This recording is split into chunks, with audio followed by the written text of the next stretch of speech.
Assalamualaikum warahmatullahi wabarakatuh.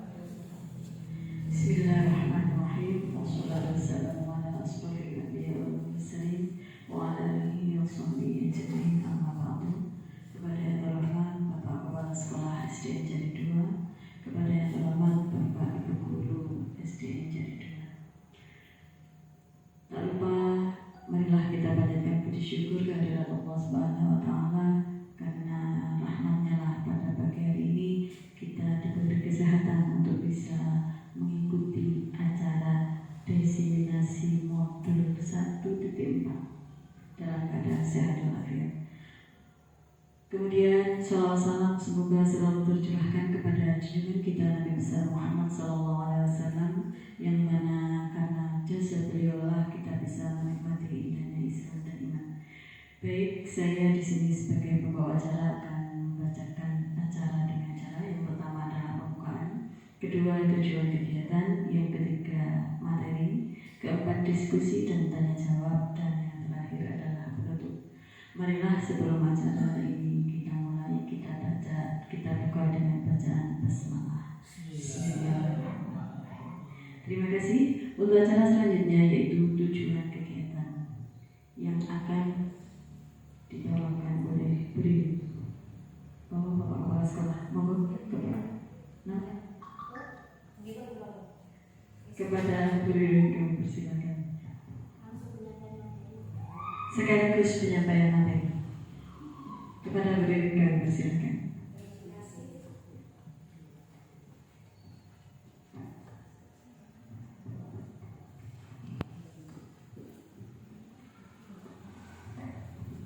Bismillahirrahmanirrahim. Assalamualaikum warahmatullahi wabarakatuh.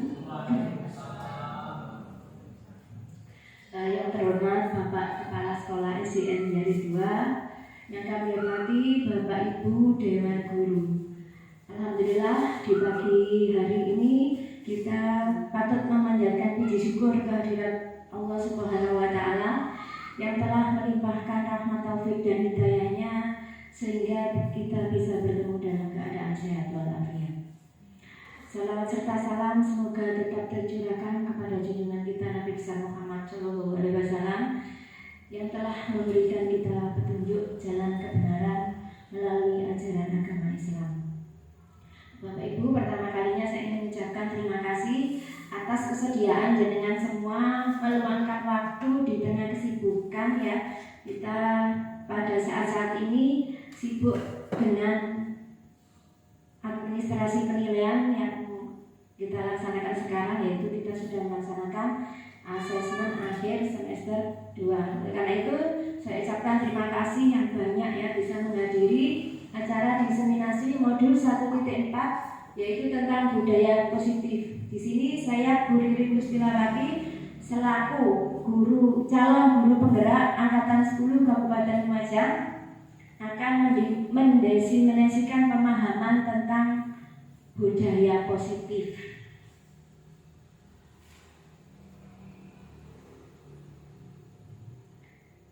Adapun tujuan kita pada kegiatan kali ini adalah penyampaian budaya positif kepada Bapak Ibu guru yang berada di lingkup SD Negeri Jari 2. Bapak Ibu, yang seperti yang sudah kita ketahui bahwa budaya positif itu sangat diperlukan ada pada sebuah lembaga. Karena kalau sebuah lembaga memiliki budaya positif, otomatis bisa kita lihat dari karakter anaknya, mungkin karakter dari gurunya, dan karakter dari warga sekolah yang lain. Itu pasti akan terlihat baiknya dengan banyaknya budaya positif dan macam-macamnya yang sebentar lagi akan kita pelajari satu persatu. Di sini yang pertama adalah tentang konsep utama modul budaya positif ya. Yang pertama ada perubahan paradigma belajar, kemudian ada disiplin positif, motivasi perilaku manusia, kebutuhan dasar, posisi kontrol restitusi, ada keyakinan kelas dan segitiga restitusi. Budaya positif di sini adalah nilai-nilai atau keyakinan-keyakinan, kebiasaan-kebiasaan di sekolah yang berpihak kepada murid, agar murid dapat berkembang menjadi pribadi yang kritis, penuh hormat dan bertanggung jawab. Jadi budaya positif itu merupakan nilai-nilai keyakinan atau kebiasaan di sekolah yang berpihak kepada murid. Artinya berpihak kepada murid itu diutamakan, seperti apa yang disampaikan oleh Ki Hajar Dewantoro, bahwa pendidikan itu harus berpihak kepada murid. Pada saat kita melaksanakan pembelajaran, yang kita utamakan adalah murid. Kita harus bisa menggali bakat, minat dan potensi yang ada pada diri murid. Ya, pada saat pembelajaran pun kita harus tidak boleh lagi menggunakan metode ceramah. Ya, tidak boleh lagi berpusat pada guru atau teacher center, akan tetapi harus berpusat kepada murid supaya nanti potensi murid bisa tumbuh dan berkembang dengan baik. Nah, di sini ada mari bermain. Kita bermain sebentar ya. Di sini carilah teman di samping Anda. Mbak Dina bisa mendekat ke sini. Ya. Carilah teman di samping Anda. Tugas Anda adalah mengepalkan salah satu tangan Anda. Misalnya dengan berpasangan, salah satu ada A, ada B. Salah satu mengepalkan tangan, digenggam tangannya rapat-rapat, seolah-olah Anda itu menggenggam sesuatu yang sangat berharga, digenggam rapat-rapat. Anda perlu menjaga benda tersebut sekuat tenaga karena begitu pentingnya untuk kehidupan Anda. Jadi bayangkan bahwa apa yang jenengan pegang itu adalah sesuatu yang sangat berharga, dipegang rapat-rapat, digenggam rapat-rapat. Tugas B adalah mencoba dengan segala cara untuk membuka kepalan tangan Anda. Teman Anda B boleh membujuk, menghardik, mengintimidasi, bahkan bisa memarahi, menggoda atau menggelitik, bahkan menawari Anda uang agar bersedia membuka kepalan tangan Anda. Monggo dicoba, Yang A menggenggam kepalan tangannya dengan erat, yang B menggoda, bisa menggelitik, kemudian bisa mungkin ditawari duit 100.000. Cek nih, genggamannya dilepas. Monggo silakan.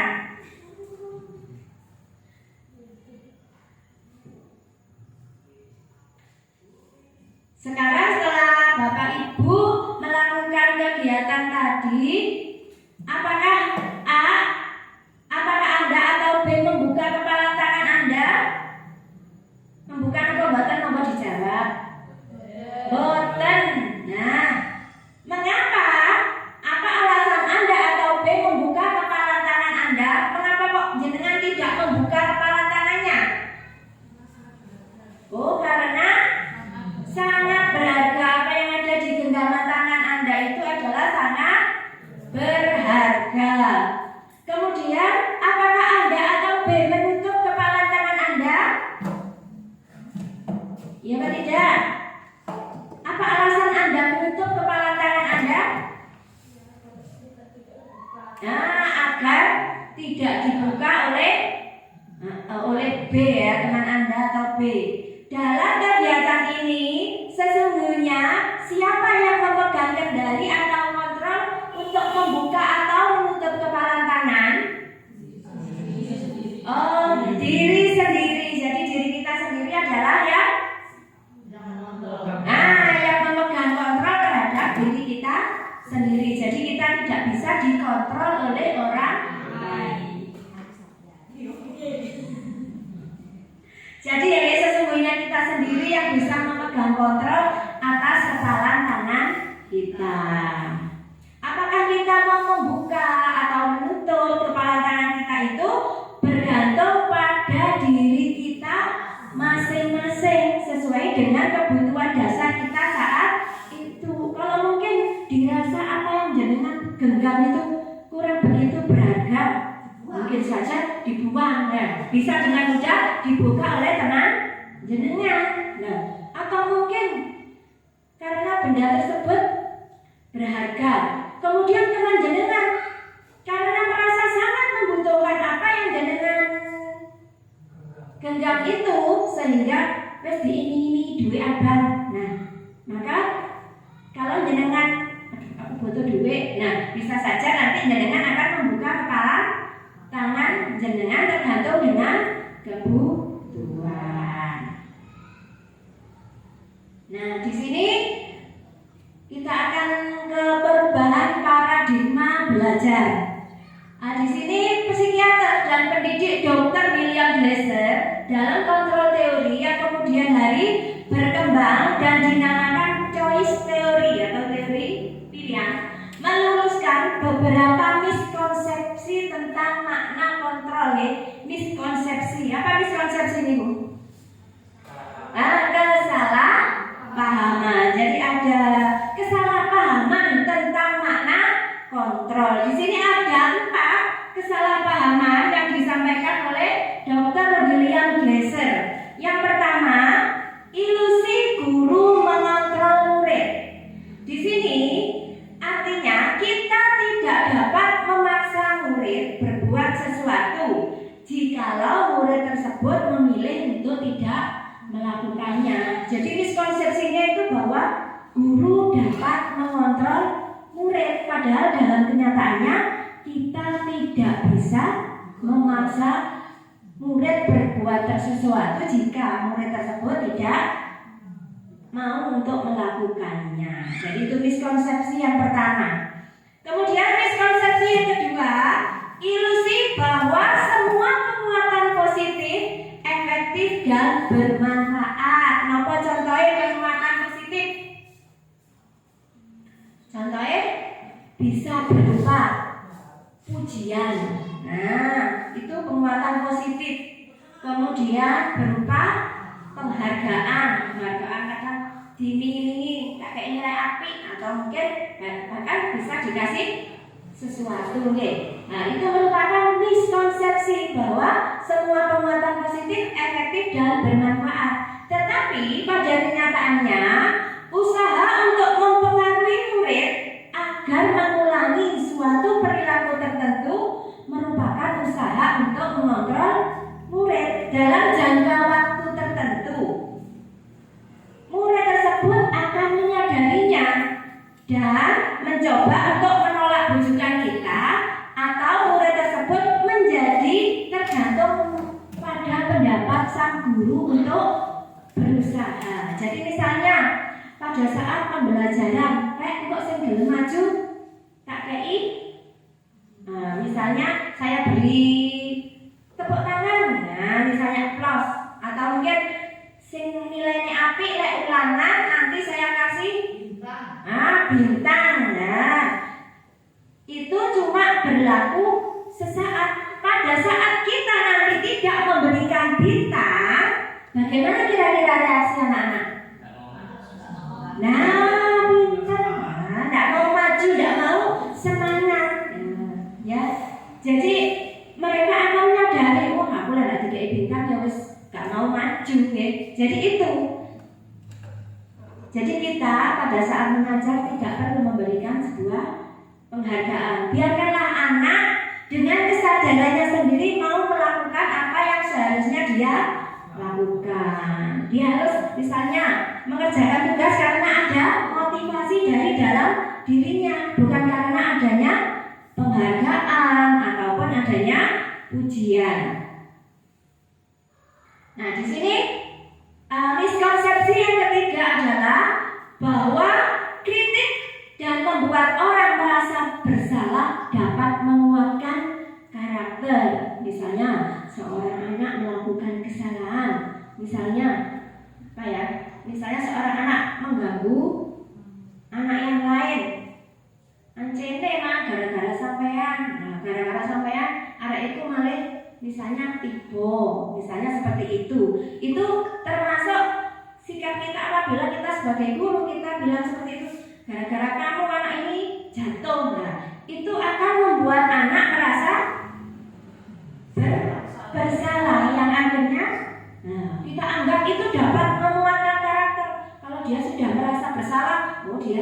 tidak, karakternya akan menjadi kuat. Padahal itu adalah sebuah hal yang kurang tepat, karena menggunakan kritik dan rasa bersalah untuk mengontrol murid menuju pada identitas gagal. Bisa saja anak yang kita salahkan tadi, dia akan merasa gagal. Wah, saya memang anak yang kurang baik. Nah, otomatis kadang dia bisa menjadi merasa gagal, bisa putus asa, tidak semakin menguatkan karakternya. Mereka belajar untuk merasa buruk tentang diri mereka. Jadi dia itu tambah apa ya? Aku anak yang kurang, gagal gitu. Kemudian miskonsepsi yang keempat adalah ilusi bahwa orang dewasa memiliki hak untuk memaksa. Mungkin sebagian, bahkan mungkin saya sendiri kadang mungkin sering memaksakan kehendak kepada siswa. Itu merupakan sesuatu yang kurang benar. Jadi miskonsepsi ini harus kita luruskan. Orang dewasa percaya bahwa mereka memiliki tanggung jawab untuk membuat murid-murid berbuat hal-hal tertentu. Tetapi mereka akan menyadari bahwa perilaku memaksa tidak akan efektif untuk jangka waktu panjang dan bisa mengakibatkan hubungan permusuhan. Kalau seandainya kita paksa murid kita untuk melakukan sesuatu, satu kali, dua kali dia akan mau. Lama-kelamaan dalam jangka waktu panjang dia pun merasa bosan. Akhirnya mungkin ya timbul rasa malas, rasa misalnya pegel, seperti itu. Nah, di sini ada perubahan paradigma teori kontrol. Dari stimulus, di sini ada stimulus respon dan ada teori kontrol. Realitasnya pada stimulus kontrol kebutuhan kita itu adalah sama. Menurut teori kontrol, realitas atau kebutuhan kita itu adalah berbeda. Menurut jenengan bagaimana? Kebutuhan kita sama apa berbeda? Berbeda. Demikian juga dengan murid. Murid itu memiliki kebutuhan yang berbeda. Semua orang melihat hal yang sama, padahal setiap orang memiliki gambaran yang berbeda. Pandangan juga bisa berbeda. Dalam rangka menciptakan lingkungan positif, salah satu strategi yang perlu kita tinjau kembali adalah penerapan disiplin di sekolah kita. Apakah sudah telah efektif? Apakah masih perlu ditinjau kembali? Nah, menurut jenengan di sekolah kita ini, apakah pelaksanaan disiplin positif sudah berjalan dengan efektif? Sudah atau belum? Disiplin positifnya sudah. Nah, mungkin ada yang masih belum. Belum 100%, ya. Jadi perlu kita tinjau kembali bagaimanakah langkah kita untuk menerapkan disiplin positif pada anak. Apa sesungguhnya arti dari disiplin itu sendiri? Apa kaitannya dengan nilai-nilai kebajikan? Kita bahas berikutnya. Nah, di sini ada teori kontrol atau teori pilihan menurut Dr. William Glasser. Ini tulisannya tidak begitu jelas, ya. Anda tidak bisa mengontrol orang lain, hanya Anda yang bisa mengontrol diri Anda sendiri. Seperti yang sudah kita lakukan di awal tadi, ya. Pada saat kita bermain untuk mengepalkan tangan, di situ yang bisa mengontrol diri kita adalah diri kita sendiri. Di sini makna disiplin artinya belajar kontrol diri dengan menggali potensi kita agar tercapai tujuan mulia, yaitu sesuatu menjadi seseorang yang kita inginkan berdasarkan nilai-nilai yang kita hargai. Semua perilaku memiliki tujuan, betul apa betul? Nah, betul. Seperti mungkin saat ini saya di sini di depan sini, saya melakukan diseminasi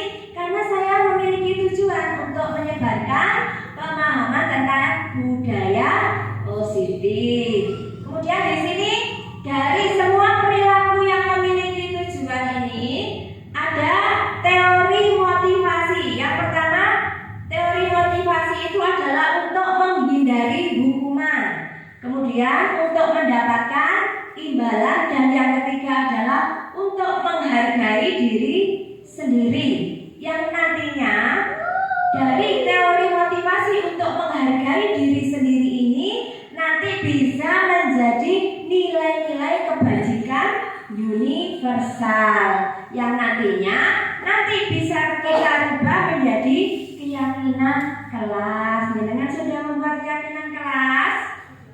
Ya sudah, alhamdulillah ya. Nanti kita juga akan membahas tentang keyakinan kelas. Kemudian model berpikir tenang-tenang. Ada kolaborasi dan menciptakan pilihan-pilihan baru. Di sini ada 5 posisi kontrol. Ada posisi kontrol sebagai penghukum, pembuat rasa bersalah, teman, pemantau, dan manajer. Nanti yang arahnya adalah kepada segitiga restitusi yang diawali dengan menstabilkan identitas, validasi kesalahan, dan menanyakan tentang keyakinan. Kemudian ada lagi realita kebutuhan kita itu berbeda. Kita berusaha memahami pandangan orang lain tentang dunia. Setiap orang memiliki gambaran yang berbeda. Ada, kita sebagai manusia itu memiliki 5 kebutuhan dasar. Yang pertama adalah kebutuhan untuk bertahan hidup. Kemudian ada kebutuhan akan penguasaan, kebutuhan kasih sayang dan rasa diterima, kesenangan dan kebebasan. Itu adalah 5 kebutuhan dasar kita sebagai manusia.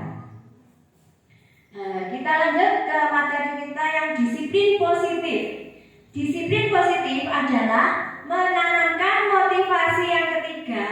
Motivasi yang nomor 1 dan kedua tadi adalah tentang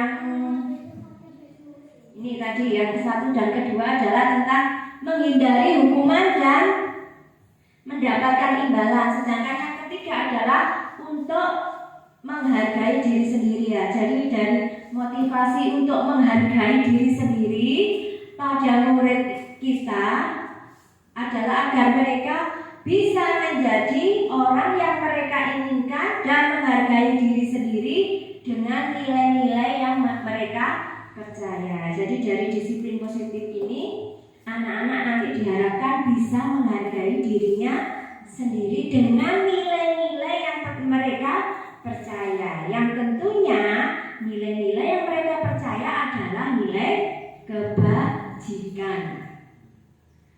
Nah, di sini nilai-nilai kebajikan universal adalah sifat-sifat positif manusia yang merupakan tujuan mulia yang ingin dicapai setiap individu. Nilai tersebut bersifat universal dan lintas bahasa, suku, bangsa maupun latar belakang. Jadi pada saat kita menerapkan nilai universal, kita tidak boleh memandang orang lain itu karena berbeda bahasa, berbeda suku, bangsa, agama maupun latar belakang. Nilai-nilai kebajikan yang ingin dicapai oleh setiap anak Indonesia kita kenal dengan profil pelajar Pancasila. Tentunya profil pelajar Pancasila ini tidak asing ya bagi kita ya. Ada berapa? Ada berapa ya? Ada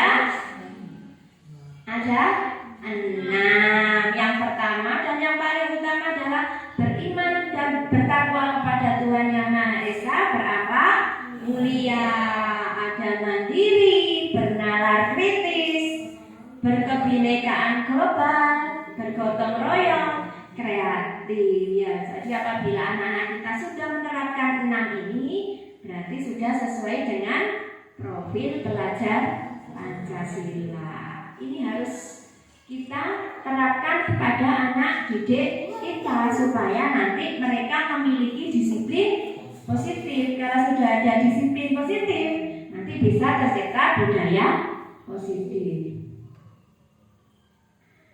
Teori motivasi perilaku manusia.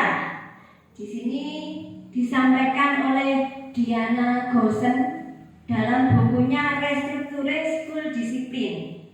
Di sini ada motivasi eksternal, ada motivasi yang kedua juga masih motivasi eksternal dan motivasi internal. Apa yang dimaksud dengan motivasi eksternal di sini?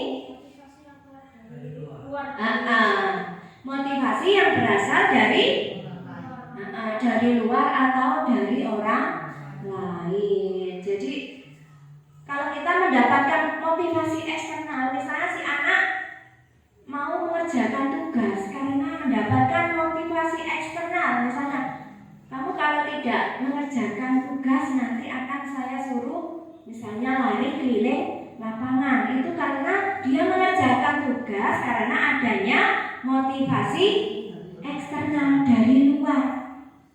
Tujuannya apa? Dia mengerjakan itu karena untuk menghindari ketidaknyamanan atau hukuman. Jadi dia berpikir, nanti kalau saya tidak mengerjakan tugas, saya akan disuruh lari oleh bapak atau ibu guru. Jadi dia mengerjakan tugasnya karena takut dengan hukuman.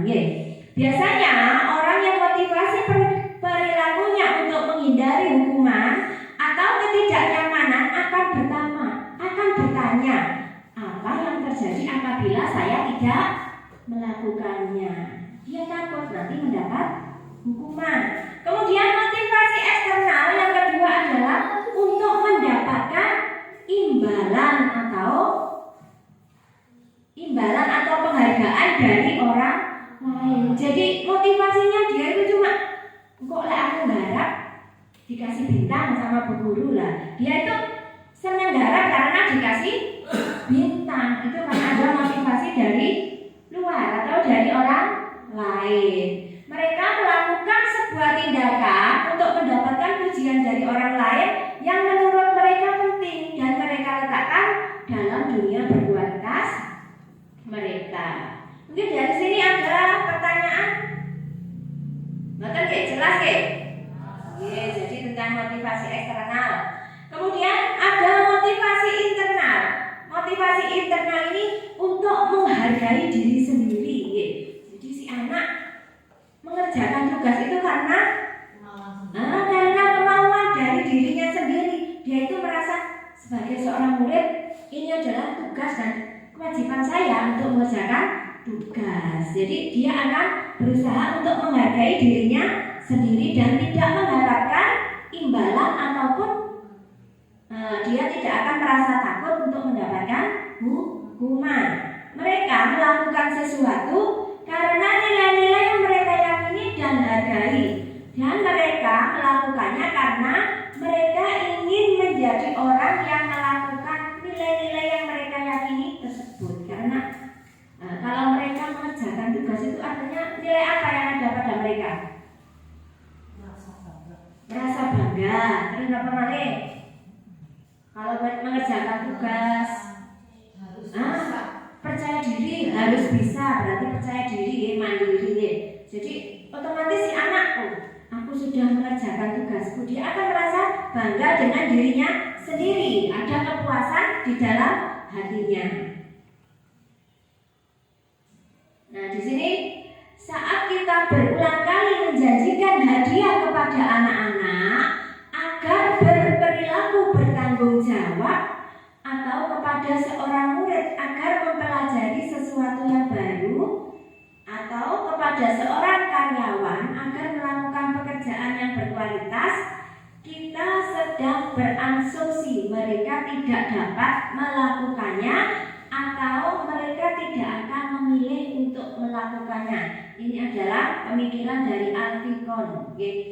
Jadi kita memberikan janji kepada anak-anak, atau mungkin seorang atasan memberikan tugas kepada anak buahnya dengan menjanjikan sesuatu, menjanjikan hadiah.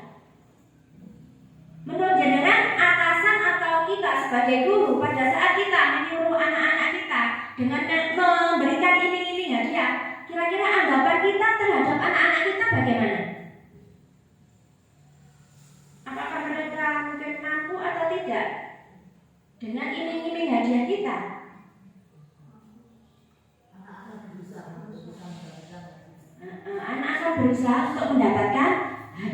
kita ini seolah-olah wah arek-arek ndak dikei hadiah ndak iro galak. Nah, gurunya berarti berpikiran seperti itu. Nah, dia menjanjikan hadiah dengan harapan anak-anak supaya mau mengerjakan tugasnya. Kemudian Afikon juga mengemukakan baik penghargaan maupun hukuman adalah cara mengontrol perilaku seseorang yang menghancurkan potensi untuk pembelajaran yang sesungguhnya. Karena menurut Kon, secara ideal tindakan belajar itu sendiri adalah penghargaan yang sesungguhnya. Jadi Bapak Ibu, apabila kita mungkin memberikan tugas kepada anak-anak, kita tidak perlu lagi memberikan imbalan, penghargaan ataupun jika anak-anak kita salah kita memberikan hukuman. Karena apa? Karena mereka juga tidak bisa akan berkembang dengan baik. Mereka hanya mau mengerjakan tugas dan tanggung jawabnya hanya pada saat diberikan penghargaan atau imbalan. Jadi pada saat tidak ada itu, anak-anak akan merasa malas, ya, tidak mau lagi melaksanakan tugasnya. Nah, pengaruhnya kalau kita memberikan penghargaan atau hukuman, di sini ada pengaruh jangka pendek dan ada pengaruh jangka panjang. Penghargaan efektif jika kita menginginkan seseorang melakukan sesuatu yang kita inginkan dalam jangka waktu pendek. Jika dalam jangka waktu pendek bagus kita memberikan penghargaan. Jika kita menggunakan penghargaan lagi dan lagi, maka orang tersebut akan bergantung pada penghargaan yang diberikan serta kehilangan motivasi internal tadi.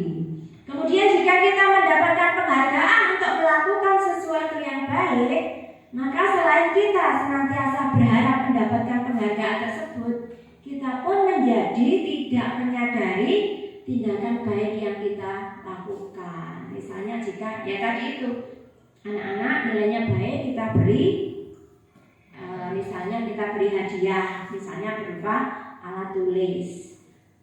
Nilainya baik lagi, kita beri alat tulis lagi. Lama-lama dia tidak akan menyadari kalau tindakannya itu baik, tapi dia itu prinsipnya saya mengerjakan karena ingin mendapatkan hadiah tadi. Nah, untuk berikutnya kita akan membahas tentang hukuman dan konsekuensinya. Pernahkah Bapak Ibu memberikan hukuman kepada anak-anak? Sering. Hukuman, konsekuensi. Kira-kira apa bedanya hukuman dan konsekuensi ini? Apakah hukuman dan konsekuensi ini sama? Tidak. Kira-kira apa bedanya ya? Hukuman secara langsung.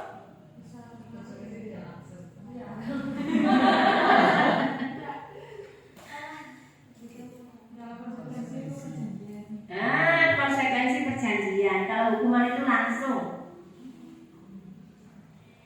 Nah, di sini perbedaan perilaku yang timbul antara hukuman dan konsekuensi. Yang pertama, mencatat 100 kali di dalam buku kalimat saya tidak akan terlambat lagi karena terlambat ke sekolah. Kira-kira dengan nanti apa boten? Misalnya anak-anak disuruh mencatat 100 kalimat, kalau saya dulu beberapa tahun yang lalu pernah. Tapi untuk saat ini sudah tidak pernah lagi. Mencatat 100 kali ini termasuk hukuman apa konsekuensi? Hukuman. Kemudian lari mengelilingi lapangan 2 kali karena terlambat hadir di sekolah. Hukuman.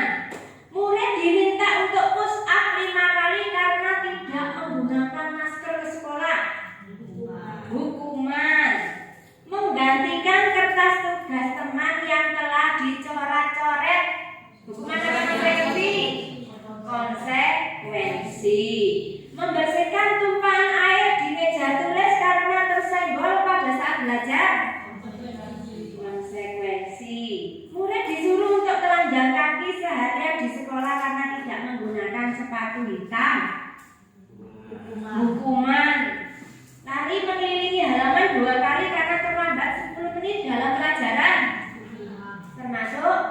hukuman. Jadi jenengan sudah tahu mana yang termasuk konsekuensi dan mana yang termasuk hukuman. Nah, di sini bedanya hukuman dengan konsekuensi ya. Kalau hukuman itu bersifat tidak terencana atau tiba-tiba. Jadi misalnya kita pada saat hari Senin melihat anak pada saat upacara tidak memakai topi ya. Nah, itu tidak kita rencanakan. Kadang langsung kita suruh berdiri atau baris di depan peserta upacara yang lain. Kemudian bersifat satu arah dari pihak guru yang memberikan dan murid hanya menerima suatu hukuman tanpa melalui suatu kesepakatan. Jadi yang memberi hukuman adalah guru. Kemudian berupa fisik maupun psikis murid atau anak yang disakiti oleh suatu perbuatan atau kata-kata. Misalnya kita suruh anak berdiri di depan peserta yang lain, berarti kita memberikan hukuman apa itu? Fisiknya juga ya, kemudian psikisnya juga. Kenapa kok kita menghukum psikisnya? Nah, dia salah. Nah, gergeten ya. Kenapa kok dia merasa bahwa dia itu dihukum psikisnya? Nah, dia pasti akan merasa malu karena berada di hadapan peserta yang lain. Kalau konsekuensi di sini adalah terencana atau sudah disepakati. Jadi misalnya kamu tidak mengerjakan tugas, maka konsekuensinya harus apa kira-kira? Kira-kira kalau anak tidak mengerjakan tugas, mungkin sudah ada kesepakatan kelasnya. Jika anak tidak mengerjakan tugas, maka misalnya mengerjakan tugas di luar kelas. Kemudian sudah dibahas dan disetujui oleh murid dan guru. Kalau konsekuensi itu anak-anak sudah tahu, jika saya melakukan kesalahan, konsekuensinya ini. Jadi si anak sudah tahu. Kemudian bentuk konsekuensi dibuat oleh pihak guru dan murid sudah mengetahui. Jadi sama-sama sudah mengetahui antara guru dan murid, singkat gurit ya.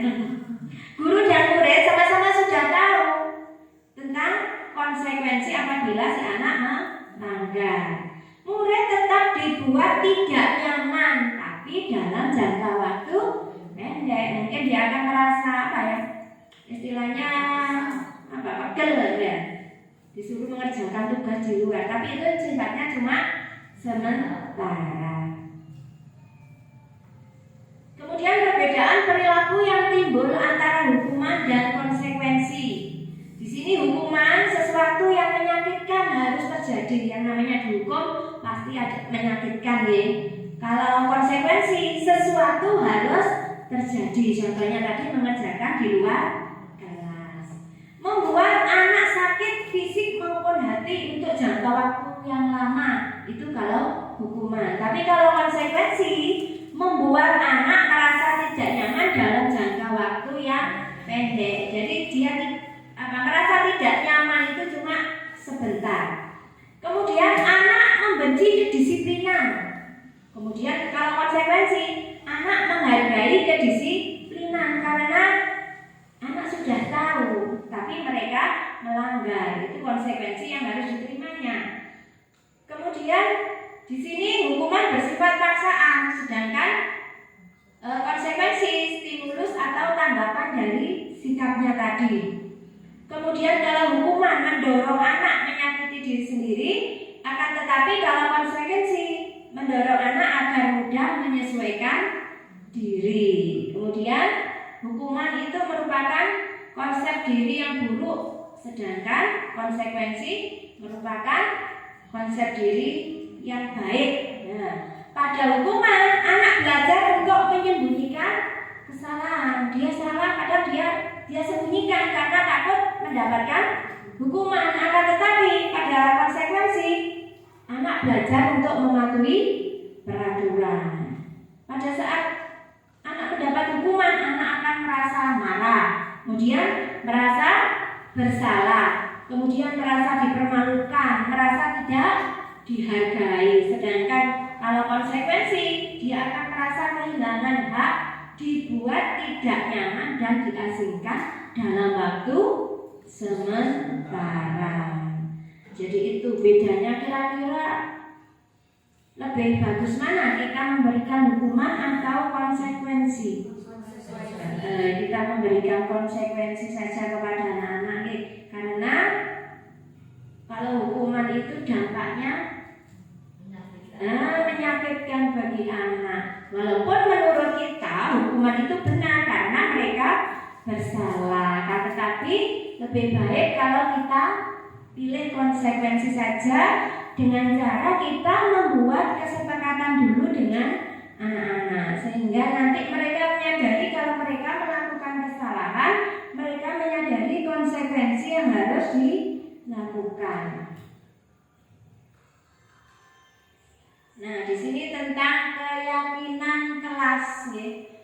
Keyakinan kelas tentunya dengan tadi katanya sudah ada yang membuat. Nah, di sini ada keyakinan kelas 5. Ini saya buat bersama anak-anak, ya. Keyakinan kelas ini lebih bersifat abstrak daripada sebuah peraturan. Nah, keyakinan kelas ini berupa pernyataan yang universal dan dibuat dalam bentuk positif. Misalnya kalau kita pada saat peraturan, contohnya apa? Salah satu peraturan. Nama contohnya? Bukan contoh yang lain. Peraturan pada saat dulu kita membuat peraturan biasanya apa? Misalnya dilarang membuang sampah sembarangan. Nah, itu pada saat kita membuat keyakinan kelas, kita bisa mengubahnya menjadi kalimat yang positif. Kira-kira bagaimana merubahnya? Membuang sampah pada tempatnya. Terus apa lagi contohnya? Yang kalimat yang berupa peraturan. Apa malih? Datanglah tepat waktu. Kalau dirubah menjadi kalimat positif, datanglah tepat waktu, kan seperti perintah ya. Kalau dirubah misalnya seperti itu, kita rubah menjadi kalimat yang lebih positif. Datang setiap hari ke sekolah tepat waktu. Jadi seolah-olah dari bahasa tersebut kita tidak merasa, atau seorang anak tidak akan merasa dipaksa. Pada saat membuat keyakinan kelas ini ada kolaborasi antara murid dengan guru. Di sini kalau pengalaman saya kemarin pada saat membuat keyakinan kelas, awalnya itu saya berdiskusi dulu dengan anak-anak. Ayo kita membuat sebuah keyakinan kelas. Keyakinan kelas itu apa? Ya, sesuatu yang harus kita sepakati bersama-sama. Kira-kira anak-anak punya usul apa? Gitu. Setelah saya ajak berdiskusi, kemudian saya membagikan sticky note kepada anak-anak supaya anak-anak menuliskan idenya tentang keyakinan kelas yang akan dibuat. Kemudian setelah anak-anak menuliskan idenya masing-masing, anak-anak saya suruh menempelkan di papan tulis. Nah, setelah semuanya menempel di sini, kita lihat bersama-sama. Apabila ada kalimat yang termasuk jenis peraturan, kemudian kita rubah menjadi kalimat yang positif. Setelah semuanya selesai, saya merubah kalimatnya, saya pindah ke di situ, di kertas manila. Kemudian setelah kita sepakati bersama bahwa kita membuat 6 keyakinan kelas untuk saat ini, kemudian anak-anak saya suruh tanda tangan satu persatu untuk kemudian keyakinan kelas ini ditempel di depan supaya bisa dibaca dengan mudah, bisa dilihat setiap hari oleh anak-anak.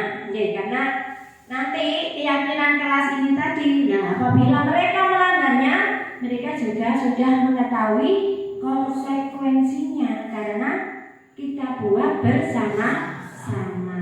Jadi anak-anak senang gawe bareng, nanti dilaksanakan bersama-sama.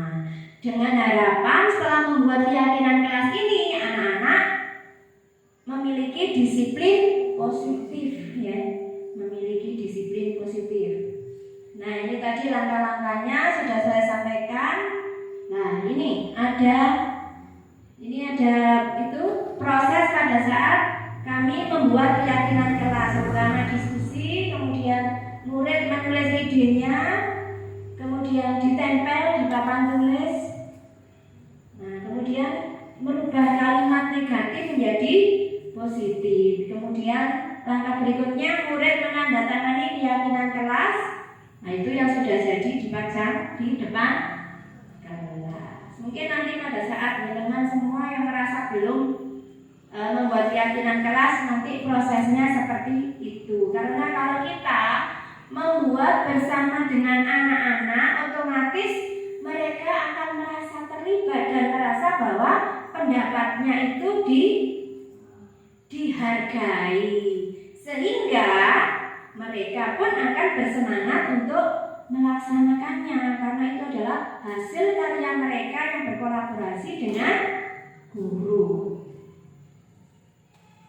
Nah, setelah kita membuat keyakinan kelas, kita harus tahu apa sih 5 kebutuhan dasar manusia. Yang pertama ada penguasaan, ada kasih sayang dan rasa diterima, ada bertahan hidup, kesenangan dan kebebasan. Jadi kebutuhan utama kita yang pertama adalah kebutuhan bertahan hidup. Contohnya apa? Kebutuhan kita untuk bertahan hidup: makan, minum, pakaian, rumah, ya. Kemudian ada kebutuhan kasih sayang dan rasa diterima, ya. Kita sangat membutuhkan kasih sayang. Seandainya kita tidak mendapatkan kasih sayang pun, tentu sikap kita juga tidak akan baik. Kemudian penguasaan. Kira-kira apa contohnya kebutuhan penguasaan? Kita harus istilahnya merasa lebih dari yang lain, itu pasti kebutuhan dasar kita. Kemudian kesenangan. Nah, kita perlu rekreasi, healing, ya. Itu butuh kita, ya. Kalau kita kerja terus, ya, kita otomatis akan merasa jenuh, akan merasa bosan. Kemudian kebebasan, ya. Kita tentunya tidak mau dikekang. Nah, jadi kita butuh yang namanya kebebasan. Pada anak-anak juga demikian. Anak-anak ingin belajar dengan bebas, aman dan nyaman. Nah, di sini sebagai guru kita memiliki 5 posisi kontrol. Yang pertama ada posisi penghukum, pembuat rasa bersalah, teman, pemantau dan manajer. Pada saat kita berada pada posisi penghukum, kita bisa menggunakan hukuman fisik maupun verbal. Contohnya seperti ini: patuhi aturan saya atau awas. Nah, itu berarti konsekuensinya anak akan mendapatkan hukuman. Guru seperti ini senantiasa percaya hanya ada satu cara agar pembelajaran bisa berhasil, yaitu seperti caranya dia tadi. Lek ndak dihukum, ya ndak akan mau mengerjakan. Kemudian posisi kontrol yang kedua adalah membuat rasa bersalah, seperti yang saya sampaikan tadi. Suaranya lemah lembut, suaranya lemah lembut, ndak berbicara keras seperti penghukum tadi. Menggunakan keheningan yang membuat orang lain merasa tidak nyaman. Ibu sangat kecewa dengan kamu. Kira-kira jenengan kalau ada orang mengucapkan seperti itu, bagaimana perasaannya? Ibu sangat kecewa dengan kamu. Nah, susah. Dia akan merasa bersalah. Dia akan merasa gagal. Dia akan merasa buruk. Nah, otomatis hal-hal yang negatif akan terjadi sama dia. Di posisi ini, murid menilai diri mereka buruk, tidak berharga, dan mengecewakan orang yang disayanginya. Ya. boleh sebagai guru kita tidak boleh berada pada posisi ini ya, penghukum, pembuat rasa bersalah, karena dampaknya tidak baik. Kemudian teman tidak akan menyakiti murid, namun akan tetap berupaya mengontrol murid melalui persuasi atau ajakan. Hal negatif dari posisi teman adalah bila suatu saat guru tersebut tidak membantu, maka murid akan kecewa dan berkata, saya pikir Bapak Ibu adalah teman saya. Ya. Jadi kita tidak boleh memposisikan diri sebagai teman dengan murid. Kenapa? Kenapa kira-kira? Kita kok tidak boleh menganggap murid sebagai seorang teman? Kenapa? Nah, mereka akan tergantung dan kurang menghargai karena kita sebagai guru dianggap teman. Jadi otomatis bisa saja mereka kurang menghormati kita. Nah, posisi yang keempat sebagai pemantau. Berdasarkan pada peraturan dan konsekuensi. Dengan menggunakan sanksi atau konsekuensi kita dapat memisahkan hubungan pribadi kita dengan murid. Misalnya peraturannya apa? Apa yang telah kamu lakukan? Itu posisi pemantau.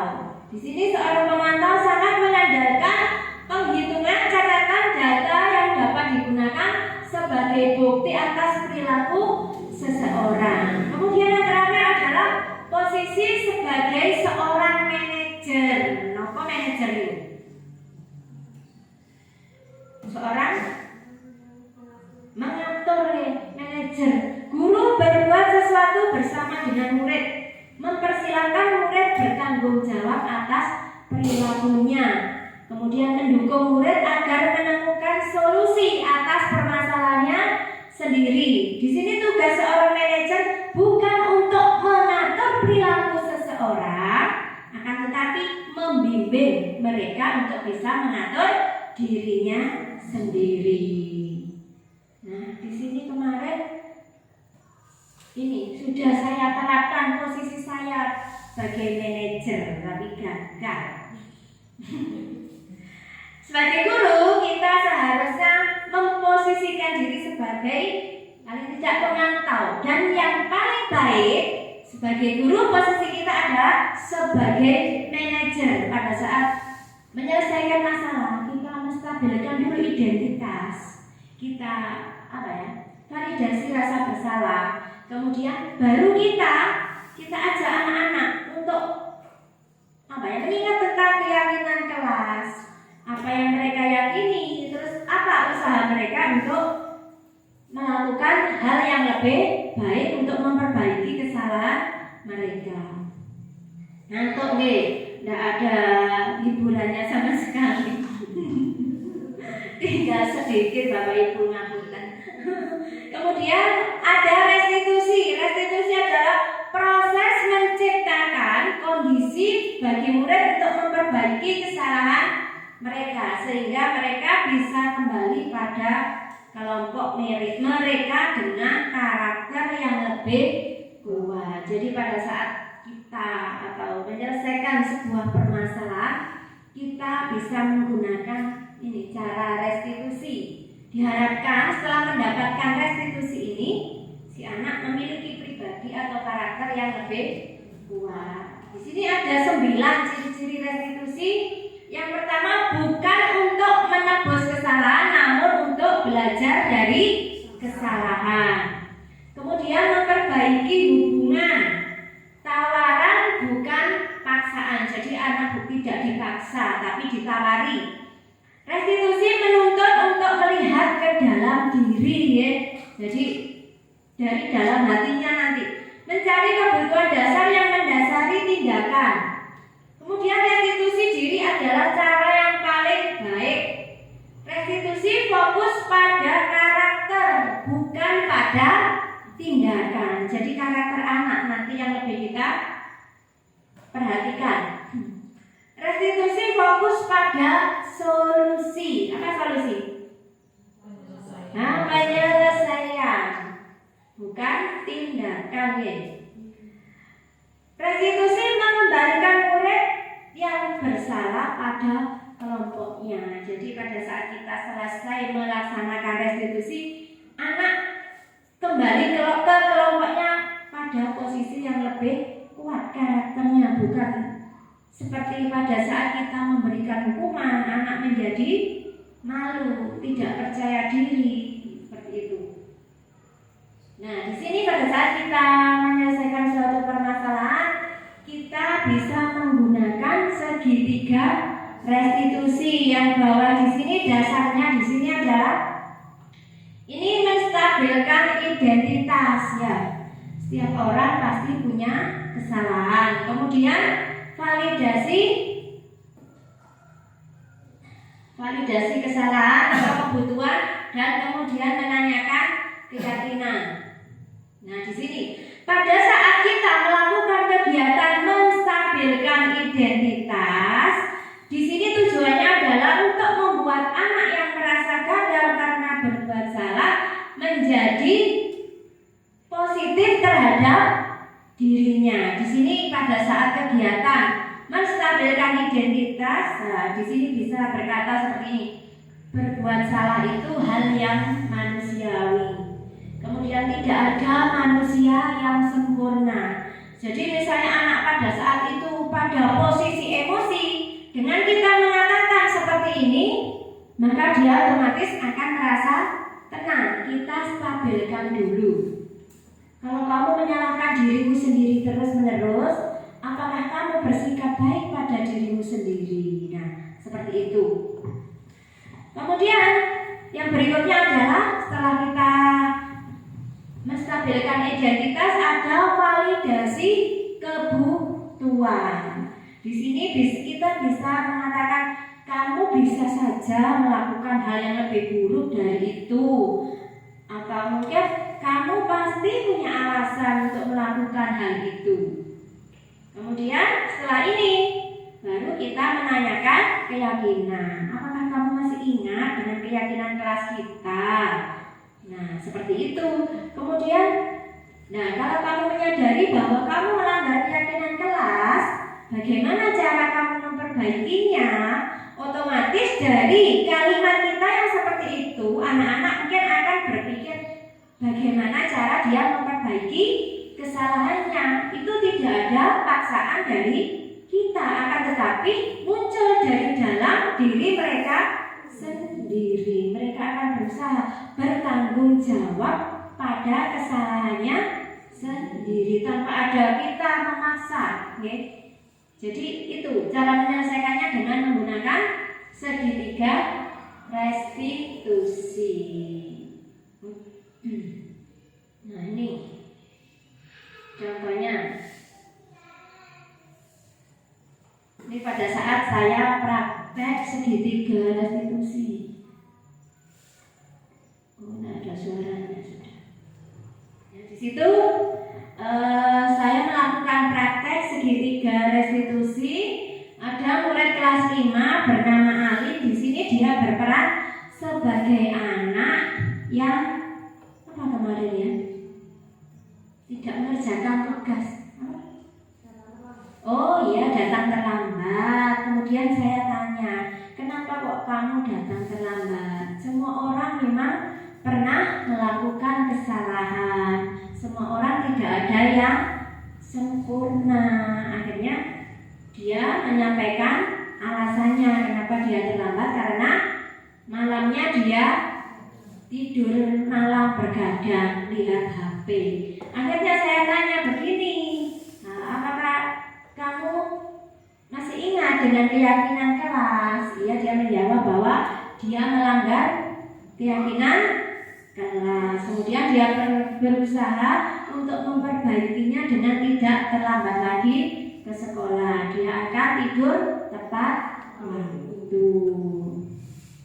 Mungkin dari sekian banyak yang sudah saya sampaikan tadi, ini yang terakhir adalah tentang segitiga restitusi. Dari awal saya tentang paradigma perubahan, kemudian ada disiplin positif, hukuman dan konsekuensi, 5 posisi kontrol guru, ada keyakinan kelas, dan ada juga restitusi.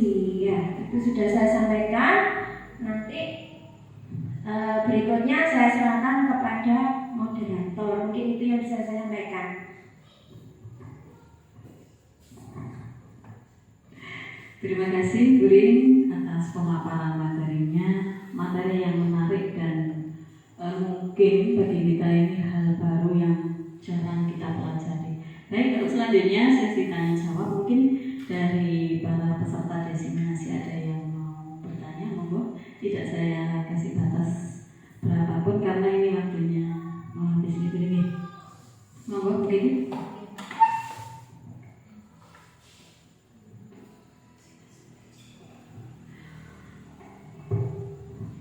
Baik, terima kasih atas kesempatannya.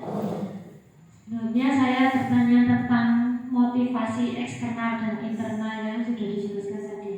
Nah, di kelas saya ada permasalahan, mungkin siswanya kurang termotivasi untuk belajar nih. Kalau dari diri sendiri memang susah, guru kan tidak bisa memotivasi untuk diri sendiri karena guru termasuk motivasi dari eksternal, yang eksternal. Nah, hal tersebut bagaimana cara memotivasi murid yang motivasi diri sendirinya saja sudah berkurang. Memel maksudnya. Kayak masuk sekolah saja jarang, kadang juga sering terlambat, sering tidak masuk seperti itu. Mungkin motivasinya agar bisa melakukan aktif semasa sekolah sedang gitu. Mungkin kalau motivasi yang efektif dari guru, mungkin saya tanyakan lagi saja. Terima kasih.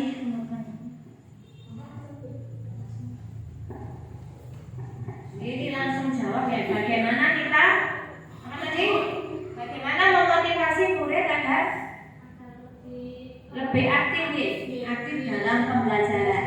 Jadi kita bisa mengajak murid untuk membuat yang namanya keyakinan kelas ya. Kita bisa mengajak murid untuk membuat keyakinan kelas. Kita gali dulu ide-ide mereka, apa idenya tentang keyakinan kelas. Mungkin tentang pembelajaran tentang pembelajaran bisa di situ bisa ditulis mengikuti pembelajaran dengan aktif misalnya. Di situ kita jadikan sebagai salah satu poin yang ada pada keyakinan kelas. Kita sepakati dulu bersama anak-anak. Mereka sepakat enggak kalau di dalam kelas kita semua anak harus aktif? Nanti konsekuensinya apa? Kita buat kesepakatan tentang konsekuensinya. Kira-kira apa konsekuensinya? Misalnya seorang anak enggak aktif pada saat pembelajaran atau misalnya sering bergurau sendiri. Misalnya anak-anak misalnya tempat duduknya dipindah, otomatis dia nanti kalau saya nanti melanggar keyakinan kelas, otomatis misalnya tempat saya akan dipindah, misalnya duduk di sebelahnya bu guru. Nah, otomatis kalau anak disuruh duduk di depan juga dia akan merasa mungkin tidak percaya diri, sehingga dari sini otomatis dia akan berusaha untuk selalu melaksanakan keyakinan kelas. Di samping itu pada saat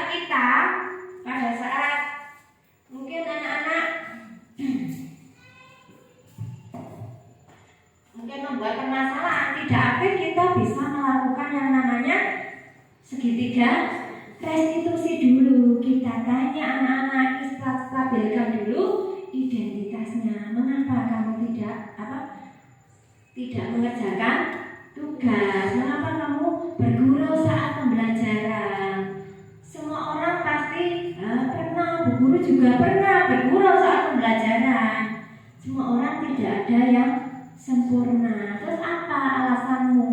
Kok kamu bergurau pada saat pembelajaran, atau kenapa kamu diam saja pada saat di kelas?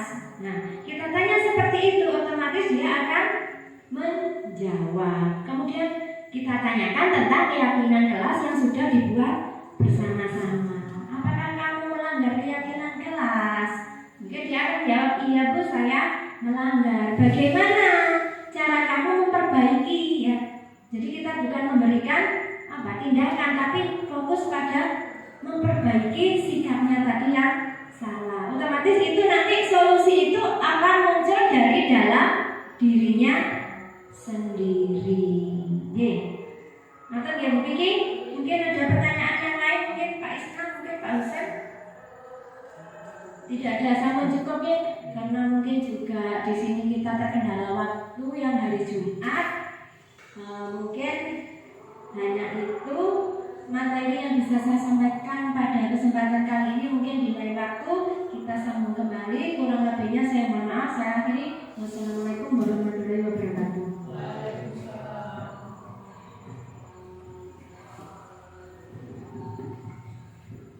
Terima kasih.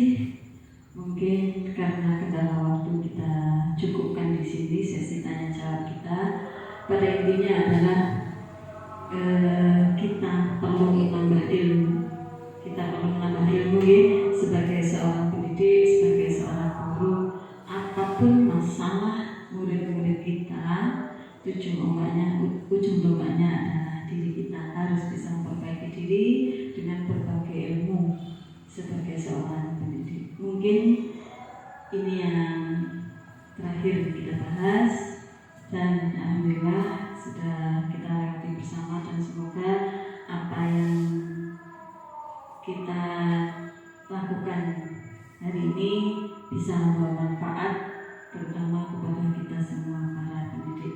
Terima kasih. Kita akhiri acara ini dengan bacaan hamdalah. Alhamdulillah. Wabillahi taufiq wal hidayah. Assalamualaikum